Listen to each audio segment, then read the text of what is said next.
जास्त दिवसाची नाही, सत्तेची ज्याप्रमाणे गैरवापर करण्याची जी प्रथा बीजेपीने सुरू केलेली आहे त्याचा हा प्रकार आहे. ठीक आहे, आम्ही कायदेशीर लढाई आहे, कायदेशीर लढाई सुरू केंद्र लढतील आणि आम्हाला न्यायव्यवस्थेवर विश्वास आहे. आता देशामध्ये 2 कायदे झालेत अशा पद्धतीचं परिस्थिती आपल्याला पाहायला मिळते आहे. या भाजपचे काछडिया नावाचे खासदार ज्यांना हायकोर्टाने 3 वर्षाची सजा सुनावली होती, पण त्यांचं जे सदस्यत्व त्या काळात रद्द नाही करण्यात आलं. त्यांना सुप्रीम कोर्टात जाण्याची परवानगी दिली. मग सुप्रीम कोर्टाने त्यांना त्या ठिकाणी न्याय दिला आणि त्याच्यामुळे त्यांची खासदारकी वाचली.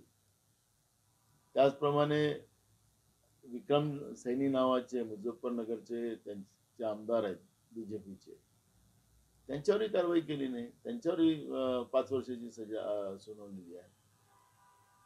आखरी सुनील केदारच्या प्रकरणामध्ये त्यांना खालच्या कोर्टाने या ठिकाणी 5 वर्ष सजा सुनावलेली आहे. तर त्यांना आता अपीलमध्ये जाण्याची संधी आहे.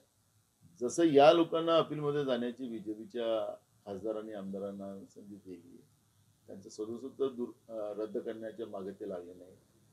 आज रविवार आहे, आज रविवारी एवढी काय घाई झाली होती भाजपला. पण हे जे देशात भाजपमध्ये असेल तर ते गुजरातच्या वॉशिंग मशीनमध्ये धुतले जातात अशा पद्धतीचे त्यांचेच खासदार आमदार चर्चा करतात आणि मीडियाला सांगतात. ही जी काही प्रथा महाराष्ट्रात आणि देशात सुरू झालेली आहे ही काही जास्त दिवसाची नाही. सत्तेची ज्याप्रमाणे गैरवापर करण्याची जी प्रथा बीजेपीने सुरू केलेली आहे त्याचा हा प्रकार आहे. ठीक आहे, आम्ही कायदेशीर लढाई आहे, कायदेशीर लढाई सुरू केंद्र लढतील आणि आम्हाला न्यायव्यवस्थेवर विश्वास आहे.